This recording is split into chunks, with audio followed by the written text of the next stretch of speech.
안녕하세요. 불만창 기자들입니다.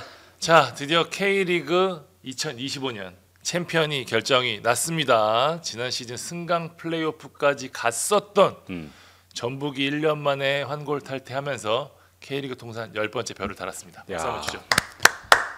가장 멋있는 표현, 제가 개인적으로 레알 마드리드 좋아하는데 라데시마 때 살짝 좀 감동이 있었어요. 이게 숫자가 8개, 9개도 다르지만 10개는 또 특별하잖아요. 왕별. 네, 완별 두 자릿수로 넘어가는 그런 어떤 과정이기 때문에 근데 그걸 가장 먼저 한 팀이 이제 전북 현대가 됐습니다. 이게 뭔가 10번째 별, 그러니까 이제 K리그의 역사가 되게 길어진 느낌 한 번에 들지 않아요? 네. 그 전까지는 이제 한 자릿수여가지고 또 K리그는 또 워낙 또 많은 팀들이 좀 반복됐던, 물론 전북 왕조가 상당 부분 길었긴 했습니다만 10번째 딱 되니까 외국에 30회 우승하고 이런 거 보면은 지배지다 같은 팀들 진짜 역사 길어 보이잖아요. 근데 우리도 이제 10번째 팀이 나오니까 그런 느낌을 확 받게 되더라고요. 전북 팬들은 야 니네 툭하면 우승한다고 할 수 있지만 굉장히 좀 오랜만에 하는 또 우승이라서 더 기쁨이 클 것 같습니다. 사실 이게 한번 꺾였던 팀이 다시 반등하기란 상당히 쉽지 않고, 그렇지. 우리 지금 K리그 역사를 봐도 지금 스플릿 도입 이후로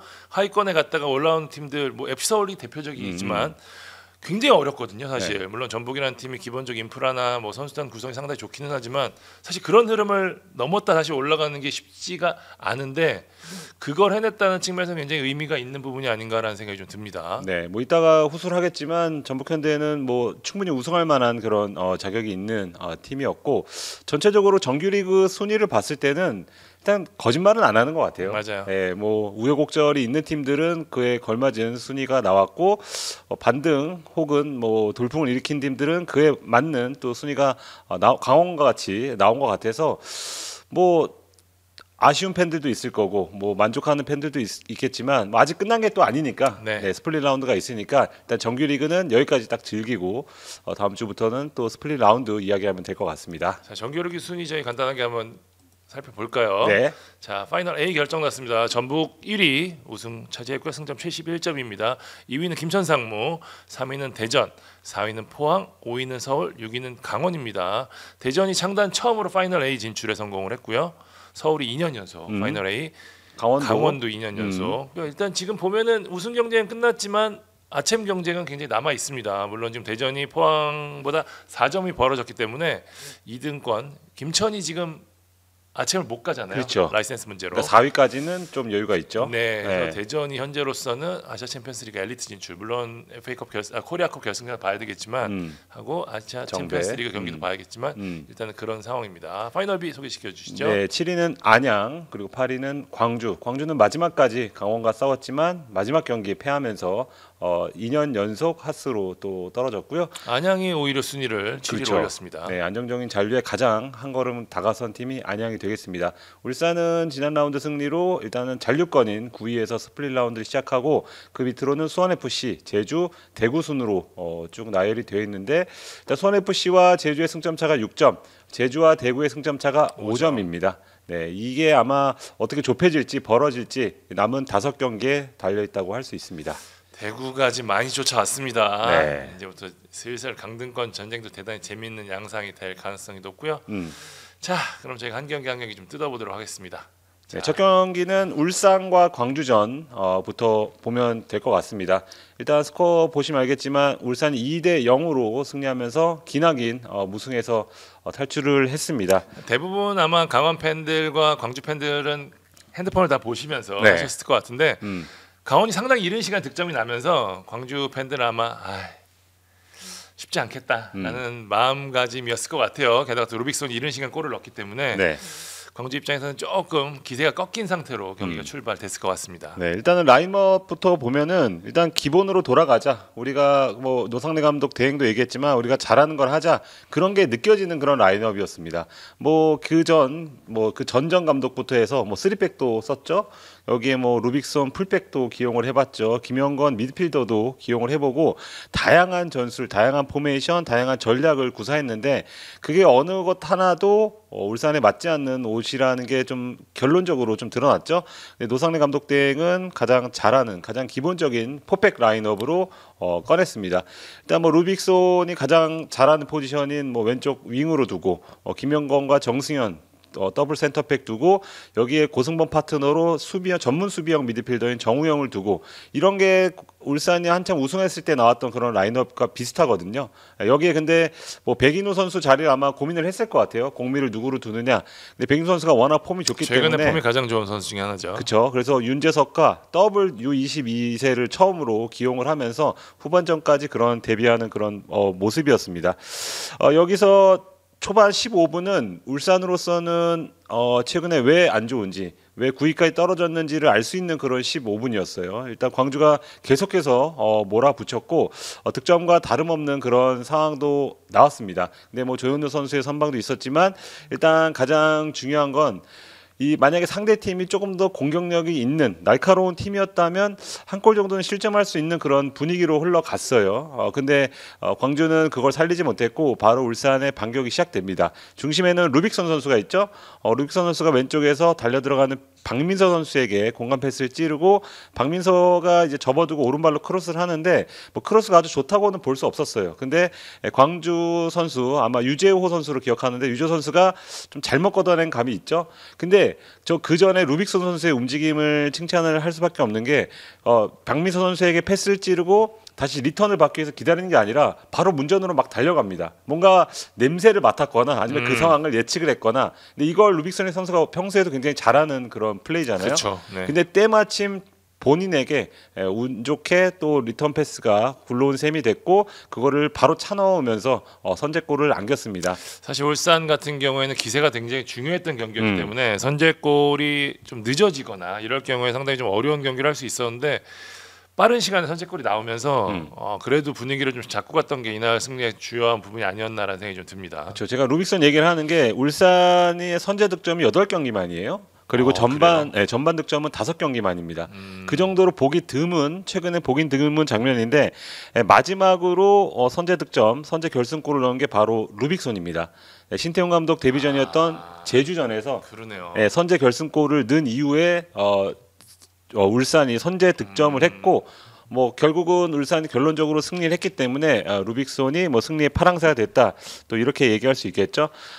그리고 이후에 또 광주로서도 할 만한 상황이 있었습니다. 근데 오우성 선수의 슛이 뭐 골대에 맞고 그리고 뭐 헤이스 선수의 후반 추가 시간 득점이 그 과정에서 파울이 발견되면서 취소가 되고 이런 양념들이 더해졌고 그 이후에 신창문 선수가 이희균 선수에게 파울을 하면서 페널티킥을 얻었고 이청용 선수가 골을 넣으면서 울산이 2대 0으로 가까스로 좀 승리를 거뒀습니다.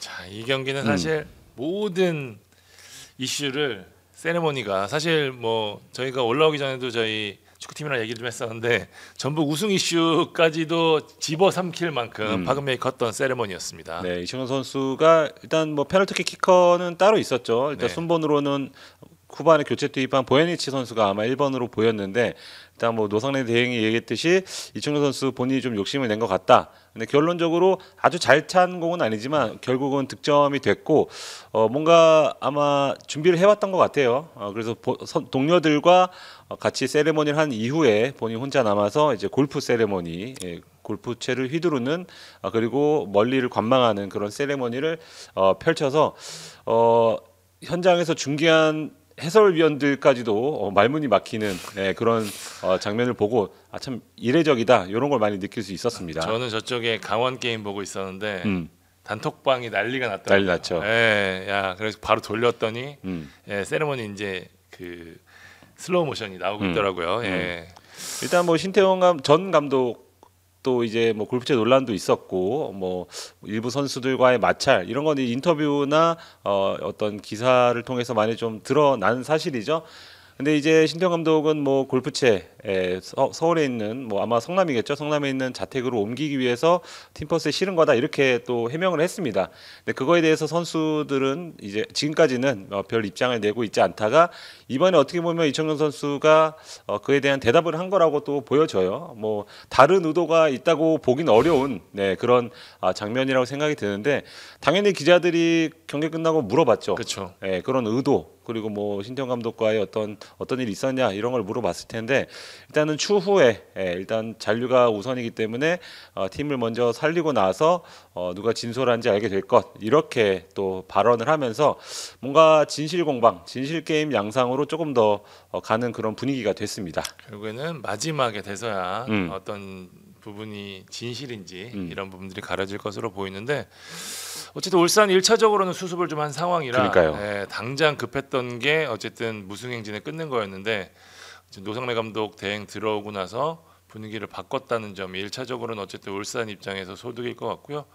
울산은 사실 중공업 인사가 났습니다. 네. 그러니까 뭐 많은 팬들이 울산 향후 거치 어떻게 될 것이냐에 대한 궁금증이 많으실 것 같은데 일단은 금속고 부사장이 대표이사가 됐죠. 정기선 회장으로 됐고요. 네.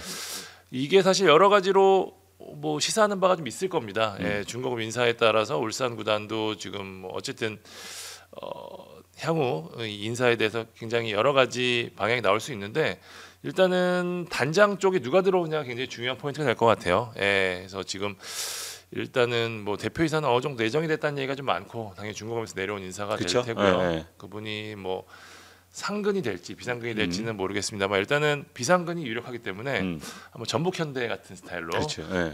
구단 모기업에서는 비상근으로 내려오고 이제 축구단을 실무하는 이제 단장이 되는데 여러 인물들이 지금 거론이 되고 있습니다. K리그에 몸담았던 분들도 많이 거론되고 뭐 구단 내부에서 승격이 될 수도 있다라는 얘기를 하는데 일단은 그게 결정이 나야지 새로운 감독도 결정이 날 것으로 보입니다. 현재로서는 어느 내정된 건 아니고요. 누구 쪽으로 뭐 쏠려 있다. 뭐 외국인 얘기도 많이 나오고 그러는데 제가 파악하고 있기로는 울산 구단이 현재로서는 자금적인 부담이 좀 있어서 오. 외국인도 염두에 두고 있지만 약간 좀 부담스러울 수 있다. 왜냐하면은 포에서 성공 사례를 봤기 때문에 사단까지 다 지금 데려오고 이런 부분 하려면은 그래도 금액적으로 상당히 좀 크거든요. 그렇죠.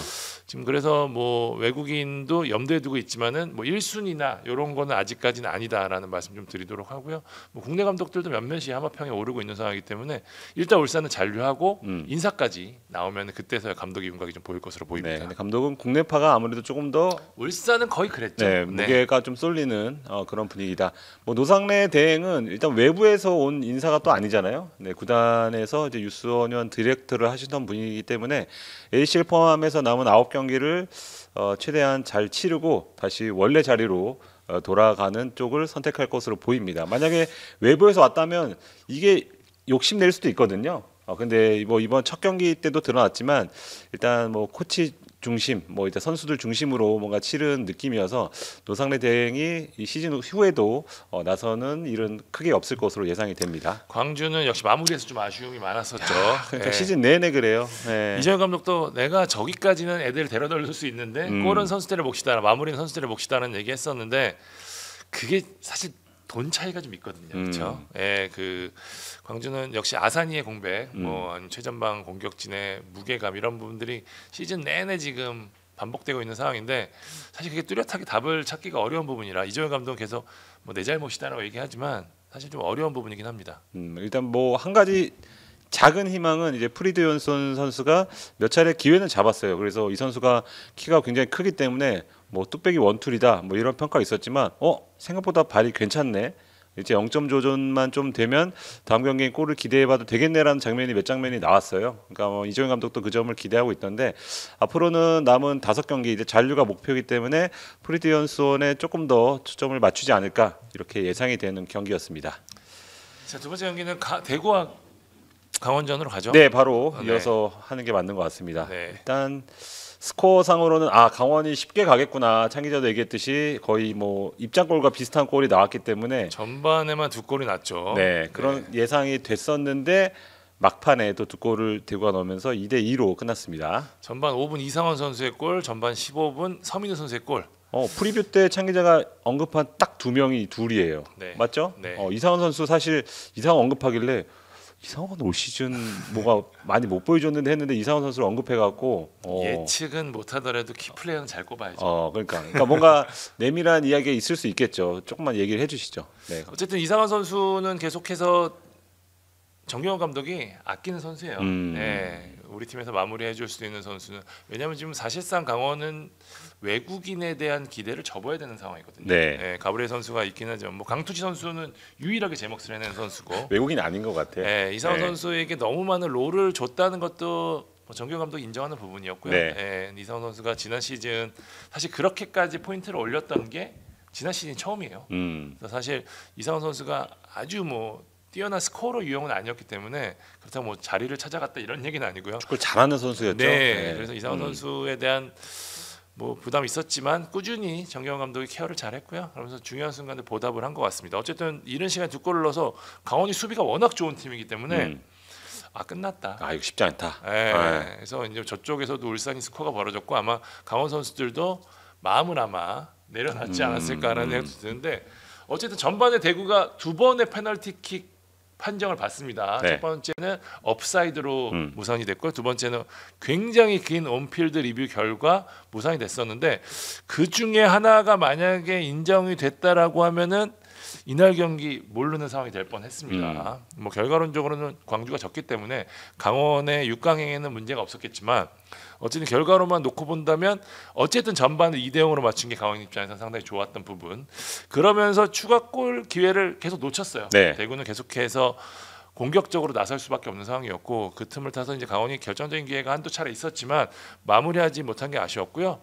그러면서 세징야 타임이 터집니다. 야, 뭐 누누이 얘기하지만 대구의 진짜 경기는 후반전에 시작됩니다. 네. 79분이었죠. 세징야가 본인이 얻어낸 페널티킥을 직접 성공을 시킵니다. 이날 무려 3번이나 찍었어요 심판이. 네, 그렇죠. 사실 한 경기 하면서 3번 찍는 게 쉬운 일은 아닌데 어쨌든 이날 마지막 페널티킥은 인정이 되면서 세징야가 성공을 시켰고요. 마지막 세징야의 크로스를 에드가가 헤더로 밀어 넣으면서 2대2 무승부가 됐습니다.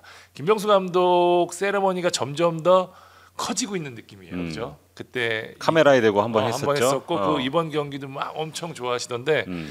그럴 수밖에 없는 도파민 터지는 경기가 계속 이어지고 있습니다. 물론 감독 입장에서는 피가 마르는 경기가 되겠지만 참 세드가는 대단한 것 같아요. 진짜 거기서 크로스도 그렇고 딱 진짜 눈빛만 봐도 통한다는 게 이럴 때 설명하는 게 아닌가라는 생각이 좀 듭니다. 그 댓글 중에 웃겼던 게 2017년인가요? 아마 처음 호흡 맞춘 게 그때 세드가 대박이다. 그런 게 벌써 8년 전인데 8년 후에도 두 선수에게 뭐 의존하고 있다. 그렇게 뭐 자조적인 그런 대구 팬들의 댓글을 봤는데 그럴만 하죠 뭐. 어쩔 수 없지. 아직도 잘하잖아요. 아직도 잘해요. 네, 뭐 예를 들어 지금 세진의 7경기에서 5골 7도입니다. 아, 진짜 메시급입니다, 진짜로. 음. 전성기 메시급. 지금 세징야가 워낙 잘해주고 있기 때문에 당연히 세징야 중심으로 갈 수밖에 없고요. 예, 오히려 좀 다른 선수들이 뒷받침이 안 되는 형국이기 때문에 대구는 더더군다나 세징야에 의존할 수밖에 없지만 그게 대구의 엄청난 힘이 되고 있다. 세징야는 진짜 저는 실력도 실력인데 그 책임감 진짜 어느 순간에서도 내가 아니면은 골을 못 만들어낼 것이다 해서 그 경기에 몰입하고 있는 모습을 보면은 저는 감동적이까지 합니다. 진짜. 예, 지금 세징야는 매년 뭐 에이징 커브 얘기 나오고 있는데 개인적으로 지금 폼만 놓고 보면은 MVP는 세징야입니다. 그러지 않아요? 그렇죠. 지금 폼만 놓고 지금 보면. 폼만 보면 이동경보다 조금 더 위라고 그 볼 수 있죠. 이동경 선수는 시즌 초에 더 좋았었던 거고 세징야는 지금 어마어마한 활약인데 대박입니다, 진짜. 아까 창 기자 잘 얘기해 줬는데 책임감 때문인지 시즌 도중, 시즌 초에는 꼭 햄스트링이 한두 번은 말썽을 부리거든요. 근데 막판에는 그런 모습이 거의 안 나와요. 중요한 포인트 때. 네. 스타는 달라. 그리고 몇 년 전에도 갈비뼈가 미세 골절이 나와서 큰일 났다 대구 그런 적이 있었는데 또 막판 중요한 몇 경기 앞두고 돌아와서 또 맹활약을 펼치고 팀을 자꾸 잔류를 시키고 이런 모습이 나오는 거 보면 야 이거는 도대체 뭔가 이 기술적으로 설명할 수 없는 그런 경지에 이르는 게 아닌가 이런 생각이 듭니다. 아마 강원 선수들도 뭔가 홀릴 것 같을 거예요 아마. 우리가 분명히 잡을 수 있는데 대구 선수도 분명히 지쳤을 텐데 꼭 이 막판에 이렇게 20분 남겨두고 두 골을 먹는다는 게 선뜻 이해가 안 가는 아마 그런 경기가 됐을 것 같습니다. 대구의 1차 계획은 스플릿 라운드 진입하기 전에 6점 차 안으로 진입해서 스플릿 라운드 후에 한번 승부를 걸어보겠다라는 게 계획이었거든요. 네. 5점 차입니다. 5점 차예요. 지금 제주와 맞대결에서 잡을 경우는 2점 차. 얼마든지 상황이 뒤집힐 수 있는 상황이기 때문에 대구 입장에서는 굉장히 좋은 흐름 속에 진입을 했고요. 강원 칭찬 받아야 될 것 같아요. 그럼요. 저는 사실 지난 시즌 준우승 때문에 강원 이거는 굉장한 좀 착시 효과가 좀 있었던 게 스쿼드는 굉장히 약해진 게 팩트거든요. 특히 외국인 선수의 도움을 전혀 받지 못했습니다. 마리오 기억하나요? 마리오 기억하나요? 아니 기억은 하는데 뛴 걸 못 봐갖고 두 경기 한 경기 뛰었어요. 오피셜은 기억나는데. 네. 그러니까 양민혁이 빠졌기 때문에 두 선수가 꽤 해줘야 되는 상황. 김대현 선수가 특히 돌아오기 전까지는 해줘야 되는 상황이었는데 외국인 선수가 아예 도움을 주지 못하는 상황. 사실 K리그는 외국인 선수의 역할, 대국은 명확하지 않습니까? 외국인 선수의 역할이 상당히 중요함에도 불구하고 그 도움을 거의 받지 못한 상태에서 게다가 초보 감독 정경호 감독이 어쨌든 이런 모든 역경을 이겨내고 6강까지 만들어냈다는 거는 사실 시즌 중반에 조금 흔들릴 때까지만 하더라도 야 역시 본체설은 역시 또 아니구만 이런 얘기 많았었는데 정경호 감독이 유능한 코치에서 유능한 감독으로 넘어갈 수 있는 이 단계의 첫 번째 시험대에서 굉장히 좋은 모습을 보여줬고요. 뭐 삭발도 좀 하고 네. 전형도 되게 많이 바꿨어요. 뭐 3백 썼다, 4백 썼다가 원톱 썼다가 투톱 썼다가 뭐 누르는 축구했다가 뒤로 물르는 축구했다가 근데 그게 결과적으로는 다 맞아 떨어졌습니다. 그래서 저는 요새 지도자들한테 그 얘기 꼭 하고 싶어요. 요새 코치 안 하고 감독 하려고 하거든요. 다들. 근데 확실히 코치를 오래 하면 내공은 있다. 아 다르지. 네, 이런 위기 순간에 스스로 버티고 이겨내는 생존 본능 그리고 선수들을 다루는 방법 여러 가지로 얻는 게 있다. 그래서 저는 이 코치를 밟는 과정이 굉장히 좋은 지도자로 될 수 있는 굉장히 필요한 길이기 때문에 그거를 꼭 잊지 말고 지금 내가 내 친구는 지금 감독하고 있는데 내 후배는 하고 내 있는데 후배는 하고 있는데 절대 스트레스 받지 마시고 그냥 쭉 가셨으면 좋겠다라는 말씀 드리고 싶습니다. 되게 좋은 얘기네요. 뒤에 뭐 얘기하겠지만 안양의 유병훈 감독도 그렇죠. 누구보다 오래 했죠. 그리고 광주의 이정현 감독도 누구보다 코치 생활을 오래 했는데 그러니까 정경호 감독과 유병훈 감독 예를 들면 시즌 중반에 감을 잡았잖아요. 근데 그게 여러 가지 실험도 해보고 뭔가 본인 스스로도 자책도 해보고 여러 가지를 우여곡절을 겪었는데 그거를 이겨낼 수 있었던 건 창 기자 얘기한 대로 경험인 것 같아요. 내공의 힘, 예. 경험의 힘. 이게 아무리 코치들이 조언을 하고 뭐 선수발이 되고 여름 영입을 잘한다 그래도 감독이 깨우치지 못하면은 계속 똑같거든요. 맞아요. 예, 이게 배가 앞으로 나가야 되는데 감독이 자꾸 뭐 뒤로 간다 그러고 옆으로 간다 그러면은 배가 원하는 목적지에 못 가듯이. 근데 강원과 안양은 신기할 정도로 시즌 도중에 그걸 굉장히 잘 잡았다는 거. 물론 삭발 효과는 아니라고 봐요 저는. 그 이후에도 부진했기 때문에. 근데 그 삭발이 머리가 어느 정도 자랐을 때 그때부터 정경 감독의 그 특유의 아이디어가 잘 발현이 된 것 같아요. 삭발했을 때 그때가 사실 가장 위기였거든요. 근데 그렇죠. 어찌 됐건 진짜 정경 감독 표현대로 바지끄댕이를 잡고서라도 승점을 그때 4승인가 했어요. 네. 굉장히 안 좋았던 시기. 경기력은 진짜 안 좋았거든요. 그 4승이 결국에는 강원의 6강을 이끈 원동력이 됐습니다. 네. 거기에 수비 안정화를 가져온 거. 그게 저는 강원의 효과가 아닌가. 안양이 뭔가 뭐 안양은 물론 상승은 못 갔지만 아쉽게 공격력으로 위기를 탈출했다면 강원은 수비 안정화로 저는 6강에 갔다고 보기 때문에 그게 더 어렵지 않을까라는 생각도 들어요. 네, 수비 안정화는 굉장히 시간이 오래 걸리는 거기 때문에 그만큼 작년부터 강원을 해왔기 때문에 조금 더 익숙한 면이 있었다. 이렇게 또 보여집니다. 옆에 네이버 한 줄 평 보니까 이게 바로 새드가 뭐 이런 얘기도 써 있네요. 네. 저 밑에 더 웃긴 거는 밑에 응원하는 그 표 있잖아요. 네. 거의 똑같습니다. 그러네요. 네, 그 정도로 대등한 경기 양상을 예상했는데 딱 스코어가 2대2가 나왔네요. 자, 다음은 우리 우승 현장으로 한번 가보도록 하겠습니다. 네. 자, 전북과 수원FC 경기 2대0 전북이 승리를 거뒀습니다. 야, 이번 라운드는 유독 입장골이 많았어요. 맞아요. 네. 네. 저도 그래서 시작하자마자 잠깐 뭐 이러고 있는데 뭐 골 들어가 있고 막 꼼빠뇨. 안양 쪽은 0분이고 여기는 1분이고 맞아. 예. 한가람, 뭐 꼼빠뇨, 뭐 이렇게 이상원 이름이 쭉쭉 올라왔습니다. 그러니까 전반 1분 꼼빠뇨 선수의 헤더로 전북이 앞서 나왔고요. 61분 티아고의 페널티킥까지 겹치면서 2대0 승리를 거뒀습니다. 사실 경기는 스코어는 수원FC도 꽤 찬스가 많았기 때문에 그 기대 득점 값을 보니까 1.87이더라고요. 네. 그러니까 2대2가 됐어도 이상하지 않을 경기였지만 결정력에서 차이가 났다. 전북이 사실 지난 몇 년 동안 우승을 계속해서 거뒀을 때 흐름이 이랬던 것 같아요. 그러니까 경기는 상대가 제법 하는데 위에서 그냥 차원이 다른 스트라이커들이 찍어 눌러가지고 그래서 승리를 거두고 수비는 굉장히 단단하고 골키퍼는 안 먹고. 그치, 그게 우승팀의 자격이지. 네. 정확하게 이날 콤파뇨 골 넣고 티아고 골 넣었어요. 물론 마지막에 업사이드가 아니었으면 티아고가 한 골 더 추가를 할 수도 있는 상황이었는데 어쨌든 이 스트라이커들 차이 사박 선수도 이날 잘해주기는 했지만 약간 좀 욕심을 낸다고 해야 되나요? 그렇죠. 그런 좀 흐름들이 좀 보였고요. 음. 어쨌든 신바람이 나 있는 모습이긴 한데 손 FC는 마무리해줄 수 있는 윌리안 선수의 공백이 좀 컸던 것 같습니다. 물론 전북도 이날 김영빈 선수도 빠졌었고요, 전진우 선수도 빠지고 했었지만 넣을 때 넣고 지킬 때 지키고 단단했던 올 시즌 내내 전북을 보여준 상징적인 경기가 아니었나라는 생각이 좀 듭니다. 전북의 공식이죠. 예, 전북이 뭐 누누이 말씀드리지만 멀티골을 넣으면 이기고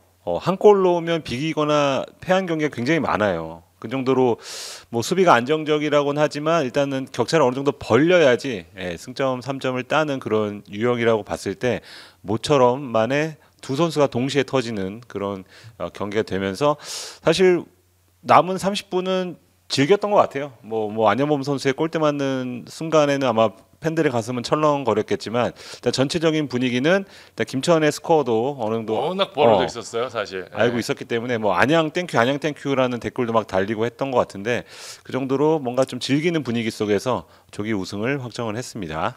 전북 올 시즌 우승 레이스 한번 살짝 돌아볼까요? 저희가 전북은 아마 분석으로 제가 특집을 네. 하려고 할 생각인데요. 지금 저희 출연진이 지금 개인 사정이 있어서 정리가 되는 대로 전북 특집은 따로 좀 준비할 생각이고 약식으로 한번 좀 살짝 얘기를 해보죠. 전북 올 시즌 우승 힘은 뭔가요? 포엣이죠. 만 기자 생각 포엣. 포엣이죠. 일단 좋은 감독이 우승을 시킨다라는 걸 다시 한번 알 수 있었는데 이 정도로 빠를 줄은 개인적으로 몰랐습니다. 분명히 반등 효과는 있겠다. 저도요. 우승까지는 한 2등 막 이런 얘기 많이 했잖아요, 저희가. 그렇죠. 근데 뭐 구단 수뇌부에서도 뭐 6강, 4강 정도를 언급을 했다고 이제 인터뷰에 나오죠. 그 정도를 일단 하고 다음 시즌에 한번 우승을 다시 한번 도전해 보자. 이런 식의 어떤 되게 합리적인 그런 목표를 세웠던 것 같은데 초반부터 상대 팀들, 라이벌 팀들의 부진이 심상치 않은 가운데 전북이 치고 올라갈 수 있는 그런 환경이 잘 됐습니다. 네, 뭐 울산, 서울, 뭐 포항, 대전, 특히 대전, 서울은 뭔가 대항마가 될 거라는 또 기대감이 있었는데 좀 스스로 무너진 감들이 있어요, 라이벌 팀들이. 그러니까 전북이 덕을 봤다고 얘기하는 건 아니고, 근데 초반에 그렇게 돼버리면서 전북은 이제 나만의 싸움이 된 거죠, 계속해서.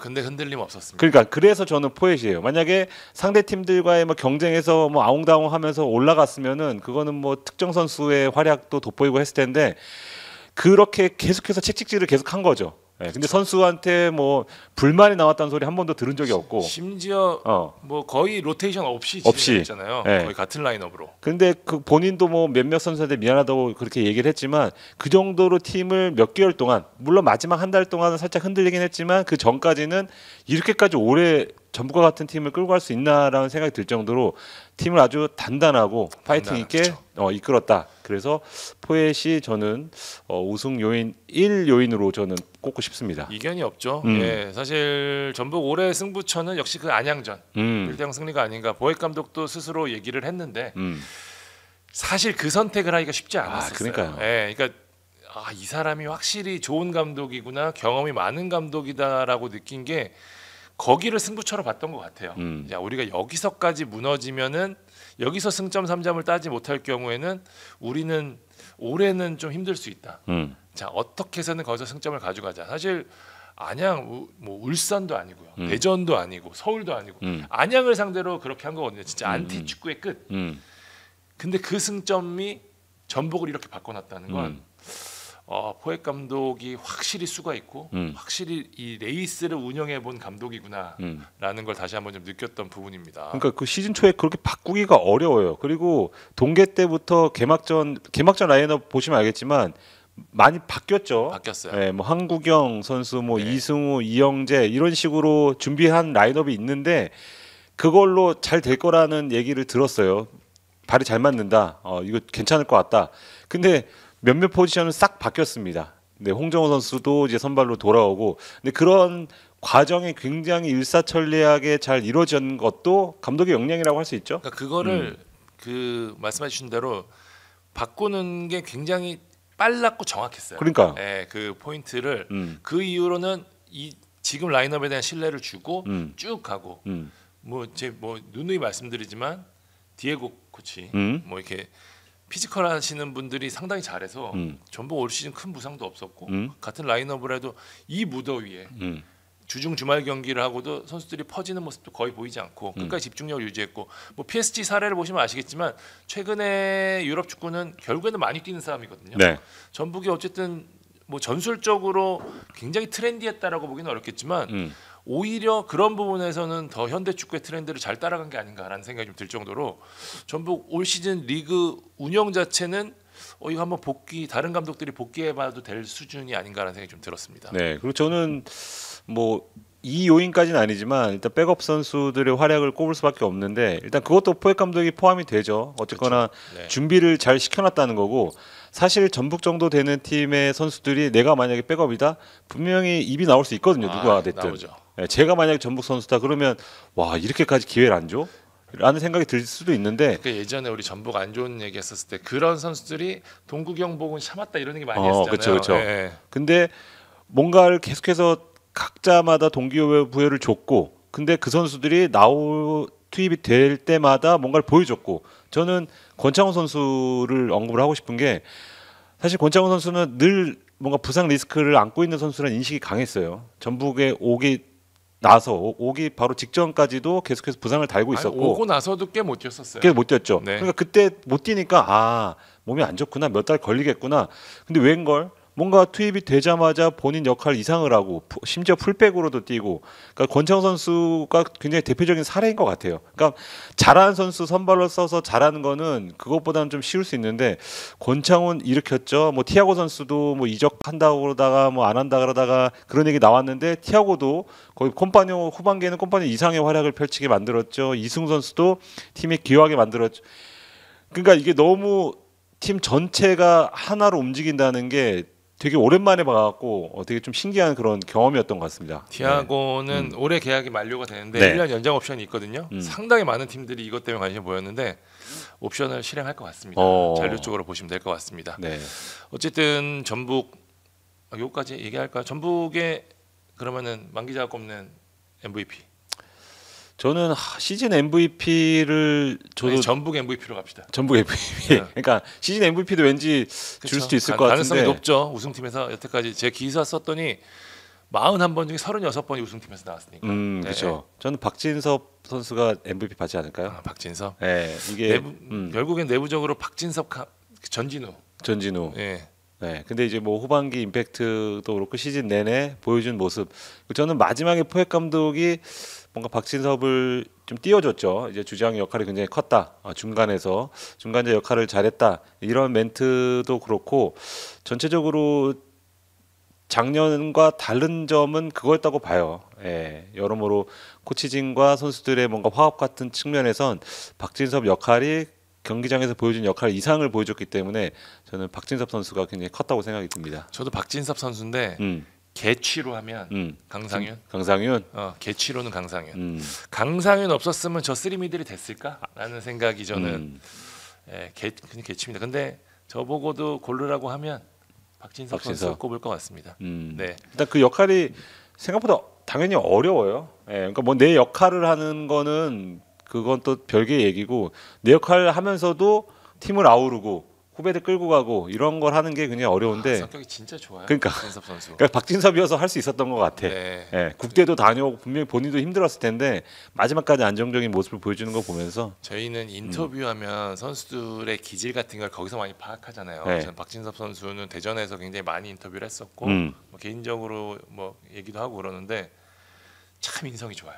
참 정말 그 말하는 것도 되게 똑똑해. 진짜 잘 돼서 좋습니다. 손엽 씨는 이날 어쨌든 김은중 감독 입장에서는 좀 벼르고 별렀던 경기였어요. 네. 나름 좀 앞선 경기들에서 패하긴 했었지만 내용면에서 나쁘지 않았었기 때문에 이날 어느 정도 결정력이 발휘가 된다면은 승리할 수도 있지 않을까라는 기대했었고 실제적으로 경기는 상당히 잘 풀어갔습니다.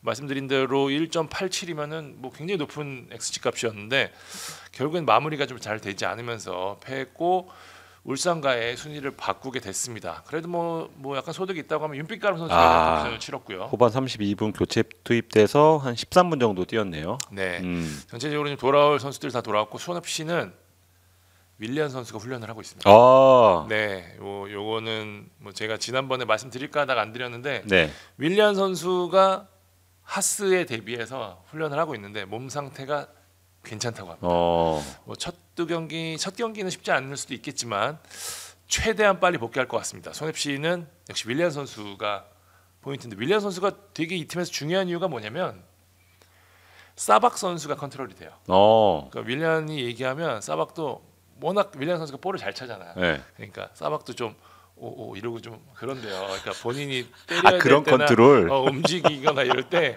네. 왜냐면 사박 선수가 에고가 세잖아요. 네. 근데 굉장히 컨트롤이 좀 되는 편이라고 한다 그러더라고요. 그래서 전체적으로 그렇게 될 경우에는 더 시너지가 낼 수 있는 게 역시 손흥민 씨의 축구기 때문에 윌리안 선수 복귀가 아마 하스의 포인트가 될 것으로 보이고 뭐 손흥민 씨는 이제 매 경기 결승전이겠죠. 하스에 떨어진 팀들이 다 마찬가지긴 하겠지만 그래도 공격력은 아마 하스에서는 가장 좋은 팀이기 때문에 이날 무득점으로 끝났지만 아마 그런 부분을 믿고 가지 않을까. 이지수 선수도 이날 뭐 선발로 나서서 뛰었고요. 네.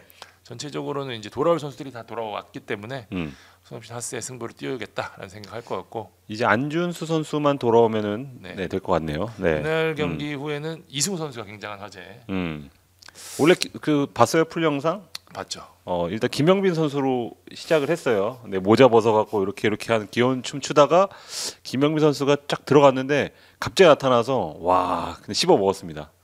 좀 잘 추더라고. 식사마와 이승우 한번 붙여가지고 한번 수업 한번. 그래. 스텝이 좀 비슷하네. 예? 좀 잔망스럽다 그러죠 요새 그 표현이. 요새 유행하는 춤인지는 모르겠는데 굉장히 보면서 되게 신명나고 굉장히 뭔가 좀 잘 춘다, 많이 쳐봤구나라는 느낌도 좀 들었어요. 지드래곤도 따봉을 눌렀다. 네. 그 뒤에 뭐 김태현 선수도 추고 송민규 선수도 추고 아주 파티를 벌이는 그런 현장이었습니다. 자, 다음 경기 가도록 하겠습니다. 네, 서울과 포항전. 네. 기성용 더비에서 기성용이 주인공이 됐습니다. 그러니까요. 기성용 선수가 전반 28분에 그림 같은 프리킥으로 이호재 선수의 선제골을 이끌었습니다. 뭐 이호재 선수도 인터뷰 때 얘기했지만 그냥 공이 너무 좋았기 때문에 골대 안으로만 넣자. 진짜 질이었어요. 네. 근데 이호재 선수도 물론 마무리가 굉장히 좋았죠. 네, 거기서 또 오프사이드 트랩 뚫고 선제골을 넣었고요.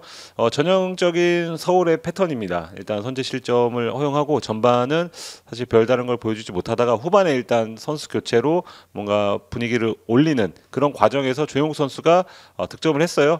헤더의 스킬 자체는 조용욱 선수가 훨씬 더 좋았다고 봅니다. 일단 뭐 안데르선의 크로스도 좋았지만 조용욱이 최근에 왜 폼이 좋은지를 알 수 있었던 그런 장면이었죠. 그래서 이제 1대1 대등한 싸움이 되고 조금은 서울이 몰아붙이는 그런 분위기에서 문선민 선수의 실수 한 번이 일단 포항의 결승골로 이어졌습니다. 일단 뭐 자기 진영이긴 했지만 거의 하프라인 부근에서 공을 지나치게 오래 끌었고 그러다가 조금 삐끗하면서 상대에게 뺏겼죠. 그리고 나서 이제 주닝요에게 배달이 됐고 주닝요가 시즌 첫 골을 가장 중요한 경기에서 넣으면서 거의 울었다 그러죠. 그 정도로 감격적인. 왜냐하면 다 터졌어요. 조르지까지도 1년 넘게 기다리다가 조르지까지 터지고 뭐 누구 터지고 누구 잘 되고 특히 또 심지어 신인까지도 좀 좋은 모습 보이는 그런 과정에서 본인만 뭔가 좀 잘 안 된다는 느낌을 많이 받았을 것 같아요. 근데 이날부로 뭔가 좀 털어내는. 그래서 그런 얘기 하더라고요. 뭐 기성용 더비에서 승리한 것도 그렇지만 주닝요가 첫 골을 터뜨린 것만 해도 우리가 얻은 건 너무나 많다. 최근에 경기력이 좋았었고요. 맞아요. 그 거짓말 안 해. 아챔 이후로 굉장히 좋아졌었고 사실 주니어 선수가 여름 이적 시장을 통해서 팀을 떠날 수도 있었습니다. 네. 상당히 많은 K리그 2 팀들, 뭐 충남 아산을 비롯해서 뭐 서울 이랜드 뭐 많은 팀들이 주닝요한테 관심을 보였었고 실제로 뭐 좀 얘기도 좀 오갔던 게 사실인데. 박태하 본인은 포항 잔류를 누구보다 원했었고 박태하 감독이 신뢰를 줬죠. 난 네가 잘할 거라고 생각한다. 남아서 나랑 하자. 그 한마디에 완전히 주니어 선수가 그냥 모든 길을 닫고 앞만 바라봤었거든요. 박태하 감독 이 경기에 앞서서 재계약을 했었는데 확실히 이런 부분 포항 감독으로서 굉장히 어울리는 덕목을 지니신 분이라 이런 부분도 사실 우리 서호정 기자랑도 그 연맹 공청회 이유를 얘기했었을 때 외국인 선수들 실패하는 부분의 이유를 얘기했었을 때 기다려주지 못하는 문화에 대한 부분도 제가 얘기를 했었거든요. 포항은 예전처럼 돈을 쓸 수 있는 구단이 아니기 때문에 데려온 선수를 어떻게든 좀 살려주고 어떻게든 활용을 하는 게 되게 중요한 포인트잖아요. 주닝요가 딱 그랬던 사례가 아닌가라는 생각이 좀 듭니다. 근데 그냥 마냥 기다려 준다고 되는 건 아니에요. 그럼 예. 그리고 이제 팀 분위기, 특히 포항은 베테랑 선수들이 분위기를 잘 좀 끌고 가기 때문에 뭐 주닝요 조르지까지도 같이 이렇게 팀으로 들어오게 만든다 그러죠. 근데 그걸 굉장히 잘해갖고 뭐 오베르단, 완델손도 그렇지만 외국인 선수, 특히 브라질 선수들은 팀에 좀 잘 녹아드는 것 같다. 근데 조르지 선수도 이날 활약이 좋았고 특히 저는 오베르단 선수를 얘기하고 싶어요. 사실 뭐 기성용 더비여서 기성용 선수가 주목을 받지만 사실 후반전만 봤을 때 기성용 선수는 조금 더 일찍 빼는 게 오히려 포항 경기력 입장에서는 또 좋았다고 볼 정도로 뭐 스피드도 그렇고 역할 자체가 조금 덜 있었다고 봤을 때 오베르단은 모르겠습니다. 서울만 만나면 그런 건지 아니면 그냥 좋은 건지 저는 한 세 사람 몫을 한 것 같아요. 일단 첫 번째로는 3선까지 내려와서 일단 압박도 해주고 그리고 탈압박도 해주면서 일단 공격의 시발점 역할도 하는데요. 이날은 약간 왼쪽으로 치우쳐서 플레이를 해요. 요새 자꾸 보면 박태하 체제에서는 좀 그런데 어정원 선수가 깊숙이 올라가거든요. 근데 오베르단이 그 뒷공간도 커버하면서 같이 올라가기도 하고 조르지와 연계 플레이도 하는데 이쪽에서 자꾸 뭐가 만들어져요. 예, 여기를 뭔가 포인트 삼아서 포항이 후반기부터 이 전술 전략을 그렇게 짜는데 그 역할을 저는 오베르단보다 더 잘할 수 있는 선수는 없다고 보고 특히 오베르단 진가는 모두가 좀 지쳤을 때 나온다고 봤을 때 이날도 결국 문선민 선수의 공을 빼앗아서 역습에 나간 것도 오베르단 선수거든요. 그러니까 전반 초반부터 그 텐션, 그 에너지 레벨, 그리고 그 활동량과 그 정확성으로 90분 내내 그렇게 활약을 합니다. 그러니까 이게 서울이 상대적으로 약한 중원을 상대로 오베르단이 힘을 쓸 수밖에 없는 구조라고도 보여집니다. 여기에 저는 공중볼에서 서울이 많이 밀렸다고 보는데요. 이제 조르지 이호재와의 경합에서 서울이 거의 이기지 못했어요. 포항이 거의 공중볼 경합 싸움에서 거의 압도했다고 봤을 때 그 떨어지는 공을 거의 다 잡는 것도 오베르단 선수. 그러니까 뭔가 서울이 하려고 그럴 때마다 오베르단이 흐름을 끊고 그리고 서울이 뭔가 공격하려고 그럴 때 오베르단이 흐름 끊고 또 다시 앞서가는 골을 넣고 이런 장면이 계속해서 나온다는 것 자체가 야, 이거 오베르단 뭐 평점은 높진 않아요. 왜냐면 포인트가 없었기 때문에. 근데 야, 이건 거의 9점 뭐 9.5점은 줘야 되는 그런 경기가 아닌가라는 생각이 들 정도로 저는 현장 가서 봤는데 정말 좀 많이 감명을 받았습니다. 미드필더 한 명이 저렇게 하나? 라는 생각이 들 정도로 굉장히 좀 좋았던 경기였던 것 같고 반대로 얘기했을 때는 서울의 중원은 상당히 좀 아쉬웠습니다. 이게 어쩔 때는 이승모 류재문 조합이 괜찮은데 뭔가 두 선수의 패스 연결 자체가 굉장히 공격적이지 못하고 또 안정적이지 못하고 굉장히 좀 불안함을 많이 연출을 해요. 특히 이승모 선수 같은 경우에는 거의 패스 횟수가 거의 없을 정도로 전반에 거의 중앙 미드필더가 뭔가 본디 지녀야 할 그런 모습을 많이 못 보여줬다고 봤습니다. 그리고 그 센터백들의 역할이 너무 많은 것 같아요. 그게 만약에 야잔이다, 김주성이다 그 정도의 뭔가가 이 능력이 있는 선수, 뭐 경험이 있는 선수라면은 그게 감당이 되지만 빌드업도 거의 박성훈 중심으로 하거든요. 이날도 패스가 거의 115개를 혼자 뿌렸더라고요. 패스도 해야 되고 그리고 뭐 공간 커버도 해야 되고 공중볼도 따내야 되고 근데 그러다 보니까 뭔가 정작 중요한 상대의 공격 상황에서 집중력이 좀 떨어지는 모습이 좀 나오는 것 같아서 뭔가 역할 분담이 좀 이루어져야 되는 게 아닌가. 근데 그 역할 분담을 하려면 미드필더 쪽으로 뭔가가 나가야 되는데 저쪽이 좀 불안하니까 자꾸 센터백 쪽에서 뭔가 나와요. 공중볼, 그러니까 롱볼이라던가 아니면 측면으로 벌려주는 전환 패스라던가 센터백 쪽에서 나오는데 근데 롱볼 아까 처음에 말씀드렸다시피 롱볼을 했을 때 거의 공중볼에서는 거의 다 밀렸거든요. 서울이. 그러니까 그 효과가 없는 공격이 상당히 좀 많아질 수밖에 없었다. 그러니까 상성상 서울이 좀 포항 상대로 어려울 수밖에 없는 어떤 구조로 좀 나왔던 것으로 좀 보여져서 서로서는 상당히 좀 뼈아픈 경기, 좀 답답한 경기가 됐던 것으로 좀 보입니다. 자, 어쨌든 뭐 서울 상스 갔고요. 상스 갔죠. 2년 연속으로 갔고 물론 시즌 초에 기대했던 것보다는 약간 아쉬운 성적표긴 한데 일단 1차 목표는 좀 달성을 했습니다. 포항도 이날 승리를 통해서 서두에 말씀드렸던 대로 아시아 챔피언스리그 진출을 향한 또다시 포인트를 마련했다는 점에서 저는 박태 감독 경기 후에 올 시즌 들어 가장 기쁜 승리였다는 얘기를 했었었는데 이기고 싶었던 것 같아요. 서울을. 네, 여러 가지 뭐 이슈가 많았던 경기에서 포항이 승리를 거두면서 33라운드를 마무리를 했습니다. 네. 자, 대전과 제주 경기 가보도록 하겠습니다. 네.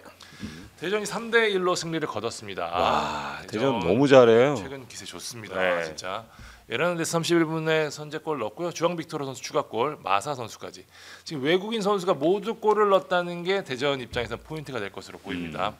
대전 공격 형태 보시면 아시겠지만 많이 안 나가요.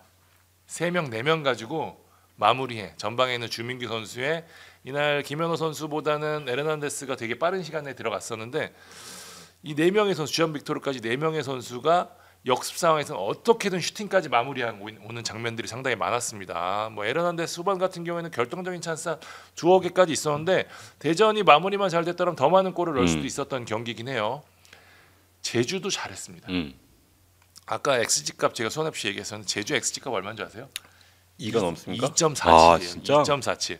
근데 경기 보신 분 아시겠지만 뭐 골대 억가도 좀 있었고요. 뭐 전체적으로 넣을 수 있는 이준수 선수의 선방이 워낙 좋아서 그랬지 넣을 수 있는 한번 기록 한번 보도록 하겠습니다. 대전과 제주전 슈팅 숫자만 봐도요. 제주가 19, 네. 대전이 15입니다. 무려 10개 유효 슈팅을 기록했지만 한 골밖에 넣지 못했던 남태희 선수의 마무리. 그 장면에서는 남태희 선수의 확실히 클래스를 볼 수 있었던 왜 중동 메시라 불리는지 좁은 공간에서 확실히 좋아요. 그죠? 어쨌든 대전은 그렇지만 그럼에도 불구하고 대전이 시즌 초에 상당히 좋았을 때가 그랬었거든요. 사실 상대에게 슈팅은 많이 허용하지만 결정적으로 문전 앞에서의 뭐 완벽한 찬스는 주지 않으면서 지지 않았던 경기가 초반에 좋았을 때 승점을 많이 쌓았을 때 흐름이었는데 이날 경기가 딱 그랬습니다. 아마 제주 입장에서 무언가 홀린 듯한 느낌이 좀 있지 않았을까라는 생각이 드는데 어쨌든 제주는 김정수 감독 체제 이후로 확실히 분위기는 바꿨어요. 확실히 공격적으로 뭔가 네. 달라졌어. 굉장히 공격적인 축구. 그 지난 경기도 그랬었고 이번 경기도 마찬가지고 공격적으로 무언가 올라가서 만들려고 하는 모습은 상당히 좀 인상적이지만 마무리가 되지 않으면서 2.47에 한 골밖에 넣지 못했다는 거는 굉장히 거의 한 3골 넣었다는 뜻이거든요. 네. 그 정도 XG 값이면 그런 부분에 대해서는 유리 조나탄에 대한 아쉬움이 좀 있을 것 같아요. 유리 조나탄 이날 뭐 힘은 진짜 장난 아니었거든요. 그냥 수비수를 그냥 다 그냥 막 하고 다녔는데 마무리가 좀 되지 않는 모습 전체적으로 그 부분이 아쉬웠을 테고 대전은 역시 가을 마사 또 최고의 활약을 아니 보여줬죠. 어떻게 이렇게까지 많이 넣지? 역시 가을은 전어와 마사. 네. 진짜 대전은 말씀드린 대로 그 4명이서 하는 공격 형태가 지금 워낙 위협적이기 때문에 뒤에 물론 후방 쪽에서 슈팅 기회는 많이 주고 있기는 하지만 네. 이 앞에 있는 힘만으로도 좀 남은 상습 동안에 굉장히 좀 잘해줄 수 있을 것 같다는 생각이 좀 전체적으로 들었습니다. 기세도 워낙 좋아서요. 대전 지금은 어느 팀 만나도 지지 않을 것 같은 느낌이 있을 맞아요. 정도로 전체적으로 그런 기운들이 있잖아요. 네. 대전이 현재 좀 그런 기운을 갖고 있는 팀이 아닌가라는 생각이 좀 듭니다. 그러니까 지지 않을 기운도 있고 골을 넣을 것 같은데 기운이 있는 팀들이 있어요. 근데 그게 전 요새 대전 보면서 그런 걸 많이 느껴요.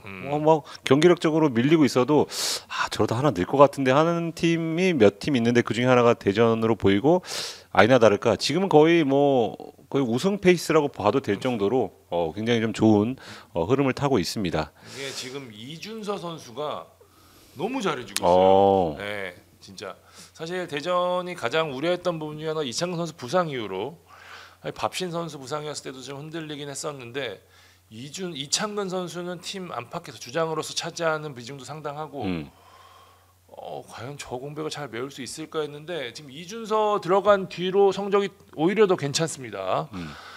이날도 먹을 만한 장면 물론 골대 2차례 부분도 있었지만 굉장히 좋은 선방을 보여줬었어요. 대전이 지금 잘 되고 있는 이유 중에 하나가 아닌가라는 생각이 드는데 사실 이렇게 백업 골키퍼들이 있다가 진짜 잘해서 뭐 예를 들어 윤평국 선수 사례가 대표적이겠죠. 그렇죠. 그런 경우도 있지만 또 저는 경우도 상당히 많거든요. 경기 감각을 찾는데 시간이 걸리니까 이준 선수가 얼마만큼 그동안 노력을 해왔는지 이 기회를 놓치지 않는 거 보면 저는 그 부분이 좀 감동적이더라고요. 예, 확실히 이창근이라는 선수 뒤에 있으면 어떤 기분이 들까라는 생각을 해본 적이 있었거든요. 뭐 샤워 안 해도 되나 이런 생각 할 수 있지. 왜냐면 저 형이 다 해주니까. 진짜 나는 뭐 올해도 게임 못 뛰겠거니 생각할 수 있지만 그만큼 땀을 흘려 준비를 해왔다는 생각이 좀 들고요. 준비를 잘한 거겠죠. 그리고 지금은 되게 재밌을 것 같아요. 왜냐면 전반 31분에 막 선제골 터지고 요새 뭐 두세 골씩 터지면 골키퍼 입장에서는 공이 덜 올 수밖에 없다는 얘기가 되니까 뭔가 좀 여유 있게 본인의 역할을 좀 더 잘하는 것 같습니다. 대전이 지금 내년 시즌 준비를 조금씩 하고 있거든요. 아, 하는데 지금 가장 고민하는 부분 중에 하나가 외국인 선수예요. 네. 특히 오른쪽에 주앙 빅토르 선수가 임대로 왔기 때문에 어떻게 할지 고민하고 있는데 지금 보여주는 활약이 워낙 뛰어나서 그러니까. 예, 내부적으로는 좋은 얘기가 오가고 있다고 합니다. 주앙 빅토르 선수는 당초만 하더라도 잠깐 쓰는 그런 잠깐 쓸까 뭐 이런 생각들을 많이 했었는데 대박 터졌지. 지금 이 정도면은 음, 지금 마무리도 상당히 잘해주고 있고요. 네. 흔드는 부분도 상당히 좀 잘해주고 있어서 이 정도 선수를 찾을 수 있을까라는 얘기 많이 오가고 있다고 해요. 네. 전체적으로는 대전은 지금 이 좋은 흐름 속에 음. 아시아 챔피언스리그 진출을 노리고 있는 상황입니다. 네, 제주는 일단 뭐 설상가상 이탈로 선수가 일단 훈련 중에 종아리 쪽을 다쳐서 2경기 정도 결장할 것으로 예상돼요. 근데 이날 뭐 공격은 어느 정도 됐지만 전체적인 집중력이나 경기력이 살짝 떨어졌던 이유가 그 빈자리죠. 사퇴장의 여파로 보여지는데 안태현 선수가 수비형 미드필더로 나왔거든요. 근데 확실히 이탈로 선수가 보여주던 그런 무게감이나 그런 안정감과는 거리가 좀 있었던 것 같고 아무래도 높이 싸움에서도 상대에게 밀릴 수밖에 없기 때문에 그런 점도 좀 있었던 것 같고 장민규 선수 쪽에서도 좀 실수가 나오면서 네. 물론 뭐 송주훈 선수도 가끔 가다가 뭐 퇴장이나 뭐 PK나 이런 실수를 저지르지만 임채임 선수와의 파트너십이나 안정감 측면에서는 아무래도 송주훈 선수가 조금 더 제주에 잘 맞는다고 봤을 때는 그런 점 뭐 안창기 선수는 자기 역할을 잘해주고 있지만 이렇게 필드 플레이어 쪽에서 주요 선수들의 공백이 조금 아무래도 나왔던 것 같아요. 이게 만약에 전력차가 비슷한 팀이다 이랬으면은 덜 드러났겠지만 대전 원정에서는 아무래도 조금 힘들었던 것 같고 이제 속속 돌아옵니다. 이제 이창민 선수도 돌아오고 이제 송주훈 선수도 이제 돌아오기 때문에 이 선수들이 얼마나 이 팬들에게 미안한 마음을 갖고 열심히 뛰느냐에 따라서 스플릿 라운드에서는 팀이 힘을 받냐 안 받냐가 좀 가려지지 않을까 이렇게 예상이 됩니다. 어쨌든 양 팀은 제가 ACL 교두보, 강등 교두보라고 했는데 음. 대전이 오히려 ACL 교두보를 더 단단히 내렸던 경기가 아닌가라는 생각 듭니다. 네. 자 마지막 경기 하겠습니다. 안양과 김천의 경기 예상치 못했던 스코어가 야. 아닐까 싶습니다. 네. 4대1로 안양이 승리를 거뒀습니다. 이게 저는 안양을 칭찬부터 하고 싶은 게요. 뭐 가끔 가다 뭐 이날도 마테우스 선수가 어쨌든 징계로 빠졌잖아요. 그 전에는 뭐 김정현 선수, 권경원 선수 이렇게 핵심 선수들이 빠졌으면 웬만하면 좀 흔들리거나 아니면 무너지거나 이런 경기가 나올 수 있는데 상대가 또 김천이었습니다. 그렇죠. 근데 뭐 유병 감독이 어떻게 하는지 모르겠지만 그런 공백이 잘 느껴지지 않아요. 예. 특이해요. 그래서 이날도 김정현 선수가 빠졌고 그 자리가 한가람 선수가 나왔죠. 그리고 양 측면이 최성범과 문성우였습니다. 일단 뭐 이 선수들이 좋다 나쁘다를 떠나서 상대와의 어떤 스쿼드 차이로 봤을 때는 좀 밀리는 게 사실이죠. 그렇죠. 이날 뭐 요키치 선수도 저희가 유키치도 못 나왔고요. 예, 부상당했죠. 그리고 모따 선수의 파트너인 김보경 선수도 거의 2달 만에 아마 선발로 출전한 것으로 보이고 여러모로 스쿼드 상으로는 밀릴 수 있는 그런 경기였는데 이게 스코어뿐만 아니고 전체적인 플랜, 전체적인 경기력 자체가 안양이 좀 몰아붙이는 그런 양상이었습니다. 일단 백업 자체는 거의 기대하기는 살짝 어려웠어요. 공격적으로. 그렇죠. 일단 마테우스 야고가 빠졌기 때문에 유키치까지 그런 만큼 전반에 뭔가를 만들어야 되는 그런 상황이 있는 팀은 안양이었는데 플랜대로 잘 흘러갔죠. 시작하자마자 네. 52초, 47초인가요? 네. 이게 안양 역대 최단 기간이고 김천 입장에서도 당연히 올 시즌 최단 기간 실점이에요. 그 정도로 빠른 시간에 한가람의 원더골이 터졌고 뭐 그 이후에 문성우 선수의 득점이 이제 오프사이드로 취소되는 어떤 그런 불운이 있었지만 곧바로 또 문성우 선수가 추가골을 넣었습니다. 저도 이거 보고 있었는데 음. 아니 2대0 올라갔다가 다시 내려갔다가 내려가고. 다시 2대0 올라가 있는 거야. 그래가지고 뭔가 VR 오래 봤나? 아니 네이버가 뭐 이게 잘못했나 그러고 있었더니 맞아. 가끔씩 포털 사이트가 네. 이상할 때가 있는데, 근데 문성 선수가 취소했는데 그 다음 상황에서는 야 이거는 죽어도 취소 못한다는 그런 역습 상황에서 아주 간결하게 득점을 했습니다. 이 장면에서는 최성범 선수를 당연히 칭찬을 해야 되는데 이날 굉장히 좋았습니다.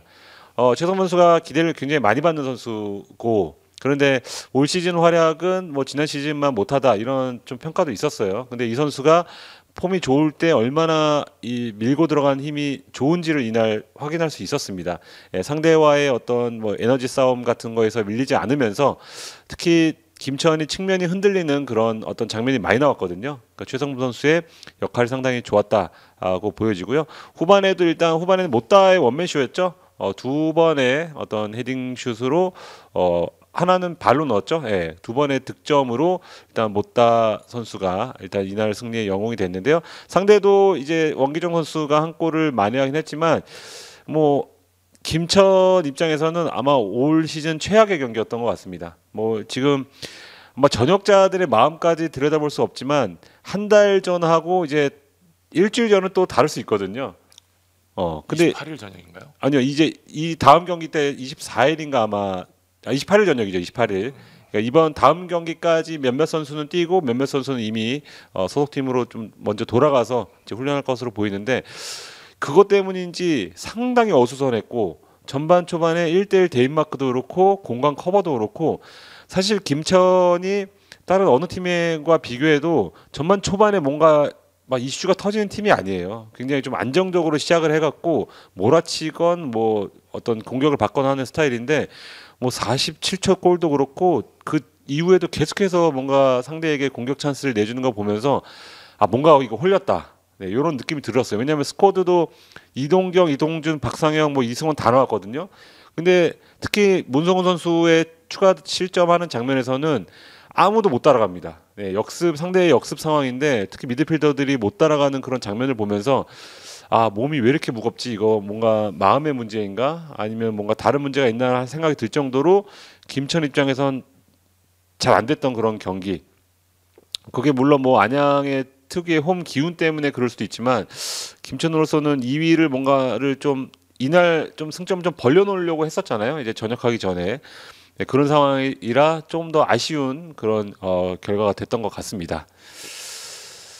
그리고 못다 선수는 에드가가 이제 양보해야 될 것 같아요. 뭐 에드가가 이번에 물론 하나 했지만 다릅니다. 네, 두 번째 골 나중에 이거 안 보신 분들은 한번 보세요. 거의 골대 높이까지 머리가 떠요. 예, 그 정도로 내려 찍는 헤더는 거의 우리나라에서 거의 역대급 어떤 뚝배기 공격수라고 보기 때문에 못다는 정말 최고의 영입이 아닌가 이런 생각이 들 정도로 정말 좋은 모습을 보였다. 네, 이런 생각이 들었습니다. 자, 어쨌든 뭐 김천도 일찌감치 상승을 확정 지었었기 때문에 네. 안양도 7위에까지 올라가 있습니다만은 승점 차를 보면 아직 안심할 수 있는 단계는 아닙니다. 지금 촘촘해. 4점 차이에요. 10등과. 맞아요. 네, 그렇기 때문에 하스는 누가 이제 결정이 나고 나서 올해도 하스는 지옥이다라는 얘기를 하더라고요. 예, 그 지옥에서 누가 탈출할 수 있을지 지금 흐름만 놓고 본다면 가장 좋은 건 안양이다. 그건 확실합니다. 네. 일단 뭐 김천 얘기를 추가로 드리면은 일단 아까 말씀드렸다시피 모든 선수가 이제 다음 이제 스플릿 1라운드를 뛰는 건 아닙니다. 일단 뭐 휴가를 가는 선수도 있을 거고 그리고 일부 선수는 뭐 소속팀 요청에 따라서 먼저 또 거기서 훈련을 하는 선수도 있을 거고 근데 몇몇 선수는 뛰기는 하는데 일단은 조금 어수선한 분위기가 될 가능성이 있어 보이고 문제는 그 다음이에요. 이 선수들이 전역을 하면 정확히 20명이 남는데요. 예, 그럼 그 정도면 스쿼드를 꾸릴 수 있죠. 근데 지금 세 선수 정도가 몸 상태가 좋지 않아요. 예, 지금 뭐 민경현 선수라던가 그리고 김희석 선수라던가 이런 선수들이 몸 상태에 지금 약간의 문제가 있다고 해서 그렇게 된다면은 이 교체 명단을 제대로 꾸리기도 어려울 수 있겠다. 그러니까 김천이 지금까지 승점을 너무나 잘 벌었지만 스플릿 라운드는 조금 고생할 수도 있다. 측면이라 뭐 사실 11월 25일 경기 이후에 상대하는 팀들은 좀 더 약간 그래도 어드밴티지를 얻는 수준으로 지금 부상자들 때문에 뭐 엔트리를 다 꾸리기도 힘들 정도의 상황이 될 수도 있으니까 뭐 정정용 감독 역시 그 부분을 상당히 우려를 했던 게 사실이고 어쨌든 김천의 상태는 아시아 챔피언스리그 티켓 경쟁에 굉장히 중요한 변수가 될 수 있다. 라는 생각이 좀 듭니다. 어떤 의미에서는 뭐 캐스팅 보트라 그러나요? 그렇죠. 네, 그런 거를 쥐었다고 볼 수도 있을 정도로 그렇다고 김천이 신병들도 좋습니다. 그래도 김천이죠. 네. 신병들도 웬만한 팀에서는 주전을 뛸 수 있는 선수들이라서 그렇게 얕보면 안 되겠지만 일단은 주력 선수들이 많이 빠지는 데미지는 확실히 있을 수밖에 없을 것 같다. 이렇게 정리하고 싶습니다.